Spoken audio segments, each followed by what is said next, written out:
And joining me in studio, two candidates in the Tel Aviv elections, Liami Lawrence from the Olim B'Yachad list, which translates to Immigrants Together, and Noah Efron from the Tel Aviv IT list. Gentlemen, great to have you with us. Thank you. Nice to be here. Noah, we'll get you to kick us off. Of course, we've talked about Tel Aviv having the reputation of being a bubble city in the broader context of Israel. How does that make your role unique?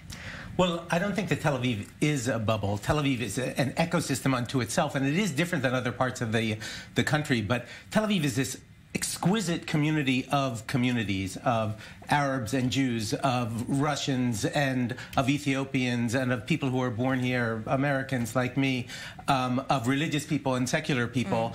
And I think that what we need to focus on here is making this city, which is a wonderful city, be a wonderful city for everyone. And it is not today. It is a wonderful city for some, and definitively not a wonderful city for others. And that's your job, is to try and make it a wonderful city for everyone. You represent a particular subgroup of Tel Aviv society, new Jewish immigrants. That's correct. How does that make the race quite unique for you? 15% of the residents of Tel Aviv are Olim, new immigrants that came in the last 10 years from Russia, America, France, and we represent all Olim together because the services that are provided in Tel Aviv, we are the forgotten 15% of the community, and by uniting, we have 40 people in Opans, 40 people in class. You cannot learn Hebrew. Which are classes to learn the Hebrew language. Right. You go to the city website,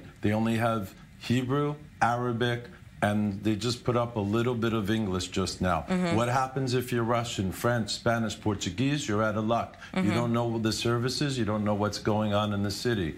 And we have had, I run a CEO, I'm the CEO of Keep Olim, which is a nonprofit to keep Olim in Israel, post Aliyah.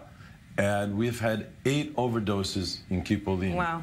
8 overdoses. Because of the particular challenges of moving to Israel? Because 5 of them were after the army, because they're Olim that lost their way, and we give Olim hope by uniting as one community. We're here for all Olim, for the ones that are here now, and for the ones that are in the future, and God willing. I've heard from both of you talking about the diversity in a city like this. How do you navigate the differences between the residents of North Tel Aviv, which tend to be of a higher socioeconomic status, and South Tel Aviv and Jaffa? You navigate it by giving to neighborhoods and to different communities power that they don't have now, which is to say control over budgets. You make sure that communities that are underserved now, we're recording in Jaffa, not in Tel Aviv, and in Jaffa there are 16,000 Muslims who receive much less than, on average, than Jews. So you make sure that communities get what they deserve. You take the communities that have the most difficult circumstances and you give them the most resources. You ensure that all communities have autonomy, some level of autonomy to control, to decide what they need. So we hear about new immigrants have special needs, just like Palestinian Israelis have special needs, and just like the south of the city has special needs. And you give them the tools that they need to determine what their needs are, and you give them the resources they need to meet those needs. And I suppose in talking about Tel Aviv as this liberal bubble of Israel,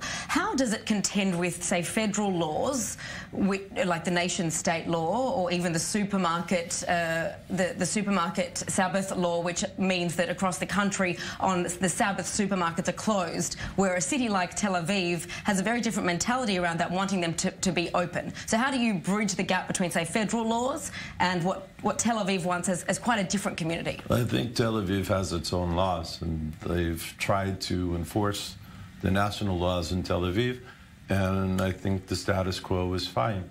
Like, there are supermarkets open, there's mini markets open, there's a few malls open, and, you know, we're like, the Olim, for instance, are a very diverse community. You have the French people who are religious, and you have the Russian people who are very secular. And some of them are not halakhically Jewish. Right. So we have everybody together because That's little issues that need to be worked out. That's like, okay, there's nothing wrong with the status quo. And there's also another quality that's quite unique to Tel Aviv is, I suppose, the disproportionate salaries to the cost of living, the cost of rent, and even buying an apartment. How do you contend with that? Because the cost of living in Tel Aviv is that much higher than the rest of the country. We need to contend with that by taking some control of the market and having the city begin to build its own apartments that it can then rent out at lower than market rates, and have the city build housing, encourage more and more building, but in the right way, in an environmentally sound way.